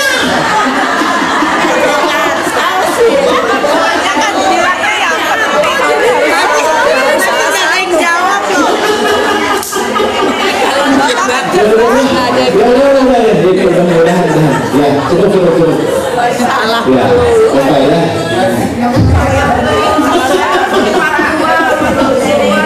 Iya, oke. Ibu apa pusing-pusing ya kira-kira? Mantap. Biasanya kalau orang sering didongengin, kita lihat tadi gini pusing tuh. Karena dia sebenarnya dongengin dulu. Dongengin lagi. Berarti kalau lagi didongengin nggak mikir gitu. Dan nggak mikir pasti nggak ada konsentrasi gitu kan. Makanya mending banyak ditanya. Yang itu satu. Siapa orang yang takwa gitu ya? Yaitu orang-orang yang berinfak di waktu lapang maupun sempit. Iya. Paham. Sip ya? Berarti orang yang takwa orang yang mana tuh? Udah saya gampangin aja ya. Nggak pelit. Orang yang takwa adalah orang yang enggak pelit. Udah gitu aja.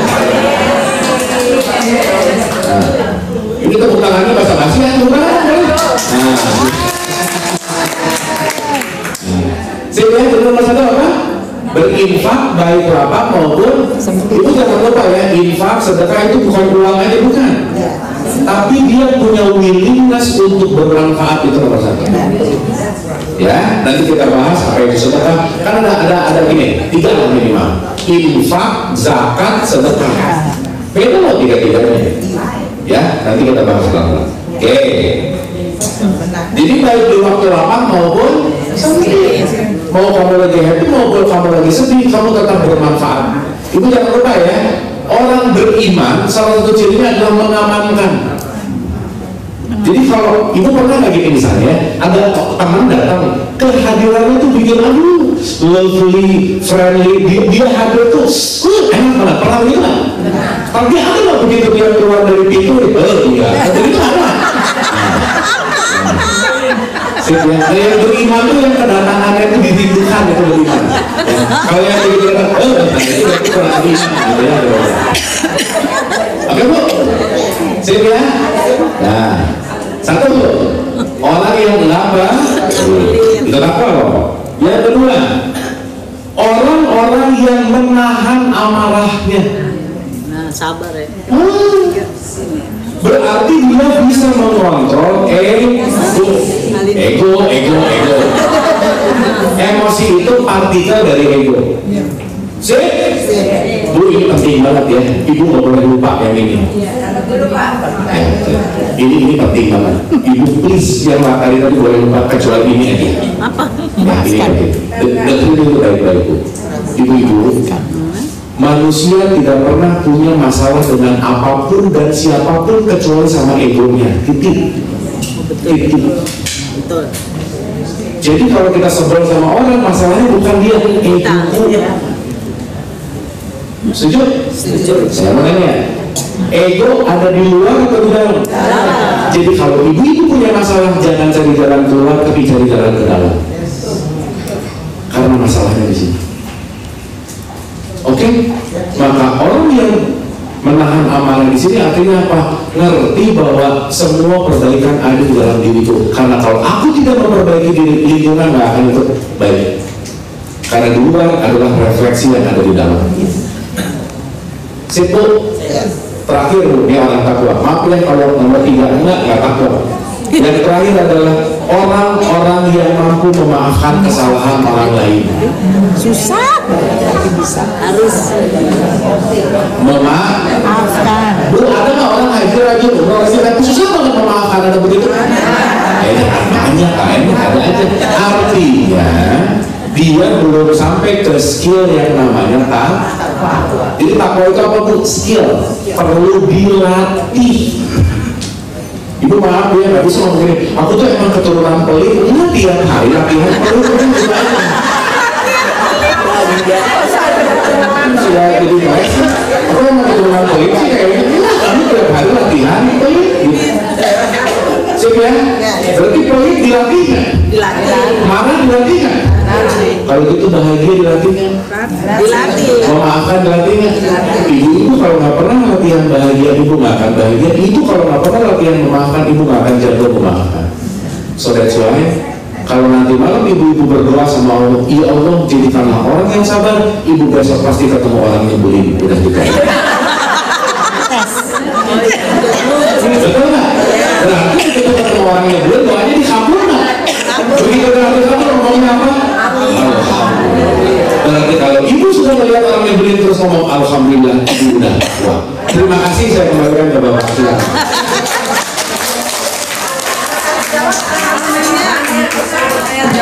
Oh iya, boleh. Sudah. Ya. Iya, boleh.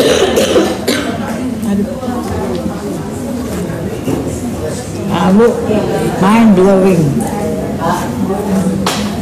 Assalamualaikum. Pertanyaan saya, kan tadi katanya kalau waktu kita SMA, kita tuh kalau dia pengen sekali pulang ke rumah. Ya. Karena kita enak pulang ke rumah. Tapi kan kita udah mengalami rumah kita. Kita kan masih hari di rumah kita. Ya. Tapi kalau kita mati kan, gimana kita pengen mati? Kita belum tahu rumahnya seperti apa. Kita belum pernah ke situ. Ya. Bisa dijelaskan? Ya. Bukan belum tahu tapi belum sadar. Belum sadar. Kalau kita datang dari dia, Iya. berarti kita datang dari tempat itu nggak? Iya. Akan kembali ke tempat itu nggak? Iya, tapi kan belum sadar nih tentang bagaimana meningkatkan Belum ada pengalaman. Sip. Jadi kata kuncinya meningkatkan kesadaran. Caranya gimana? Satu, jangan pelit. Dua, menahan amarah. Tiga, memaafkan. Lama-lama kita akan masuk kesadaran dan kita akan ngerti bahwa ternyata aku berasal dari situ. Bu, maaf ya, kalau kita semua berasal dari Allah, berarti kita pernah bersatu sama Allah nggak kira-kira? Cuman karena kita sekarang kelamaan pakai baju tubuh ini, kita lupa sama sumbernya kita. Ibu maaf ya, contoh pengetahuan yang barusan kita bahas itu sebetulnya udah ada di dalam ibu-ibu belum? Makanya saya cuma itu tukang bidang aja, tukang ngelahirin, udah gitu. Saya cuma mancing, ibu melahirkan apa? Keluar. Karena semuanya bukan datang dari saya. Saya ini nggak penting, Bu. Karena semuanya datang dari dalam. Berarti sebetulnya udah ada. Cuman belum sadar. Nah, semakin tingkat kesadarannya naik, semakin pertanyaan tadi mulai dimengerti. Oh, aku ternyata berasal dari situ. Dan itu perjalanan yang nomor satu nggak sebentar, nomor dua nggak mudah, dan nomor tiga perlu latihan berulang-ulang. Itu bukti. Sementara itu dulu. Karena kalau saya ceritain langsung, wah panjang ceritanya. Saya perlu 4 jam ceritanya. Tapi insya Allah kira-kira gitu dulu sebentar. Kita boleh silakan. Ada lagi. Mau ibu. Akhir-akhir ini banyak sekali ustaz-ustaz atau pendakwah yang selalu mengurusi hal-hal kecil, bukan takwa tadi, tapi pakaian, cara begini, cara begitu, dan berani sekali mengatakan itu dosa, itu haram. Padahal kan ada ayatnya kalau nggak salah bahwa yang berhak untuk menentukan itu dosa atau masuk surga atau masuk neraka itu hanya Allah semata-mata. Tapi kan banyak juru dakwah kita yang cepat sekali menyimpulkan itu dosa, itu kesalahan. Padahal kan masih ada ini ijtihad di kita kan, Ustaz, untuk betul atau salah kita punya pemikiran sendiri. Itu kenapa Ustaz sekarang tendensinya kok tambah mengurusi hal-hal yang amat kecil gitu loh. Kenapa gitu Bu ya? Bukan takwa aja sih yang paling fondasi. Makasih Bu. Kenapa Bu? Tadi Bu takwa nomor 3 memaafkan, betul? Ya. Mereka hadir untuk belajar untuk supaya kita bisa memaafkan, itu aja sih Bu sebenarnya. Buat dimaafin aja Bu. Buat dimengerti.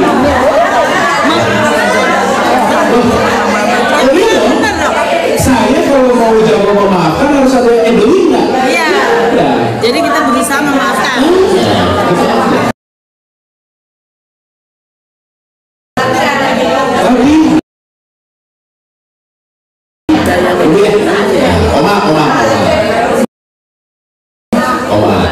Di surat 51 ayat 8 ada kata-kata kamu berbagai-bagai dan berbeda-beda pendapat.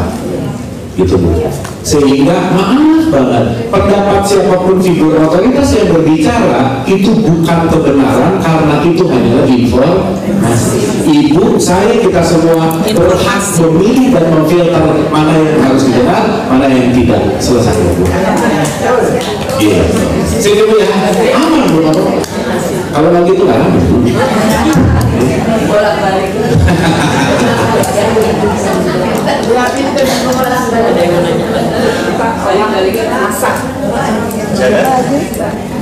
Udah. Aman ya Ibu? Ya. Tini. Nah ini pakai mic Bu supaya kedengaran, maaf. Semuanya penasaran karena baru pertama kali ketemu Bapak dan ingatnya semuanya tuh terkesima. Jadi semuanya pada google Pak. Jadi ada F-Noya. Itu ya Pak. Bukan Marlo itu ada dua, ada Marlo anaknya Andi F-Noya, ada Abu Marlo sebagai pesulapku. Nah saya yang pesulapnya. Pesulap. Bapak juga baru ulang tahun. Kenapa? Ulang tahun. Lo Juni udah lama. Udah lama. Katanya kemarin. Enggak, Juni. Oh itu lain. Iya, salah. Iya. Dan Ibu kepo ya, ternyata ya. Pertanyaannya apa?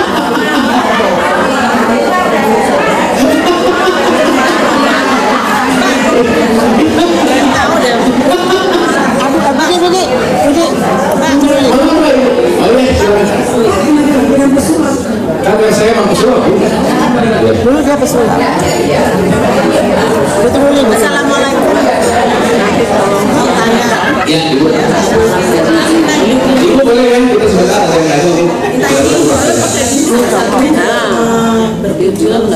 Kita sama-sama kok ambil Iya. apa? Gimana caranya kita mendapatkan ridho Allah? Gimana caranya mendapatkan? Ridho Allah. Caranya jadilah orang Takwa atau memaafkan. takwa itu kan input memaafkan tadi kan. Maka ketika itu pandai memaafkan, maka ibu diridhoi.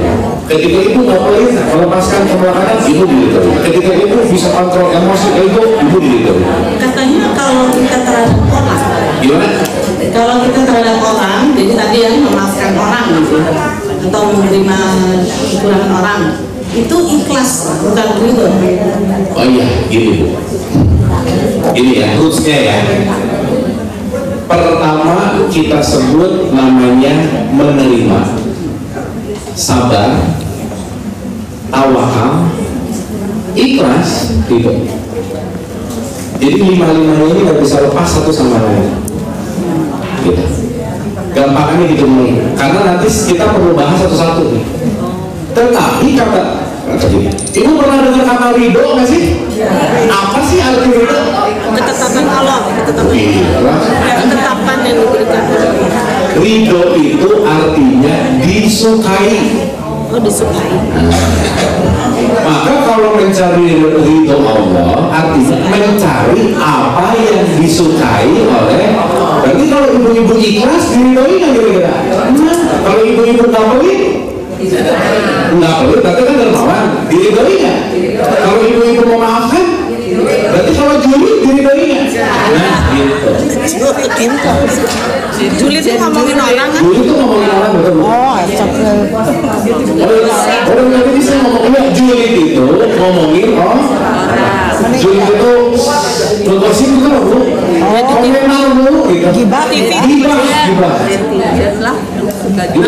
Nggak boleh jibah. Aman ya? Aman. Ya, kalau itu sebelum bilang. Nanti habis ini. TV tuh banyak. Saya tadi kan sih. Pulang dulu. pulang. Kalau sekarang ini kita kan saya merasa rame-rame, ada keluarga, ada apa. Tapi kalau pulang itu bayangannya itu nanti sendiri. Enggak dong, di sana Apabila rame. kita akan bertemu Allah, tapi itu bayangan, makanya semua orang kan merasa takut. Iya. Ibu datang sendiri nggak? Sendiri. Lahir sendiri nggak? Berarti kalau lahir sendiri pulang? Sendiri. Ya. Betul nggak? Karena mampu dalam konteks pulang perjalanan yang nggak bisa diwakilkan hanya sendiri. Tapi bayangannya itu nanti saya sama siapa? Udah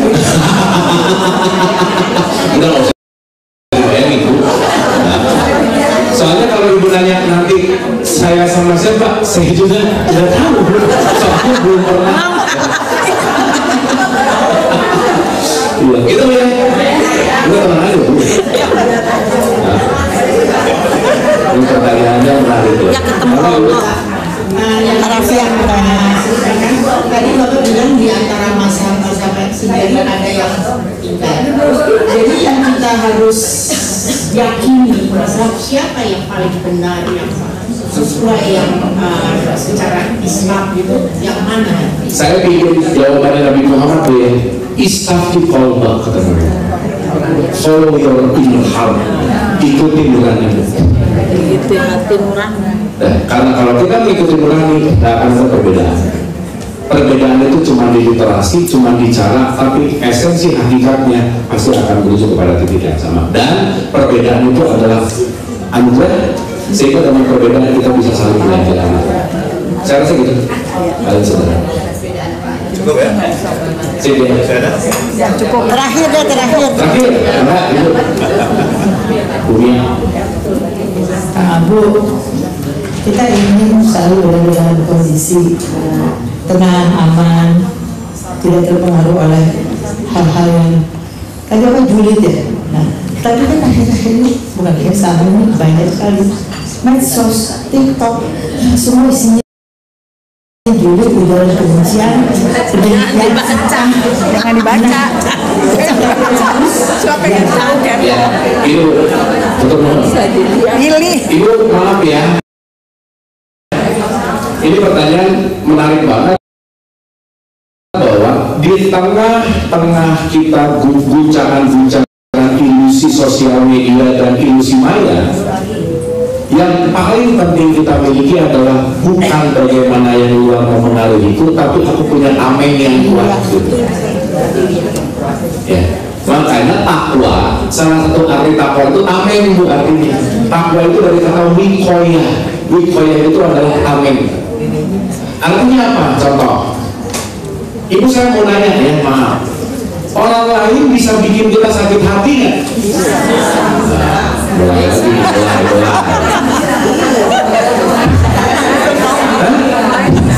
Ini,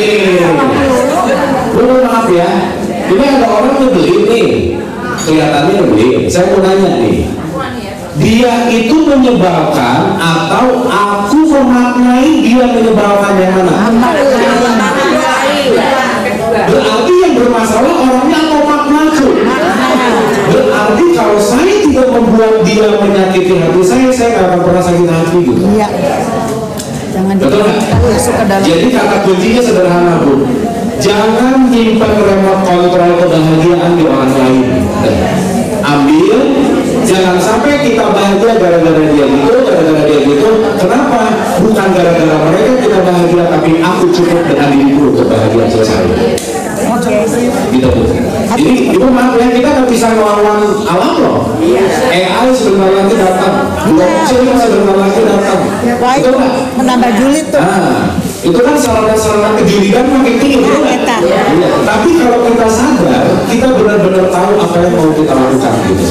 Jadi kata kuncinya kesadaran. Kita butuh dulu. Situ. Itu cukup ya? Baik. Masih mau. Jadi hanya satu kata, Henry. Dahsyat ya.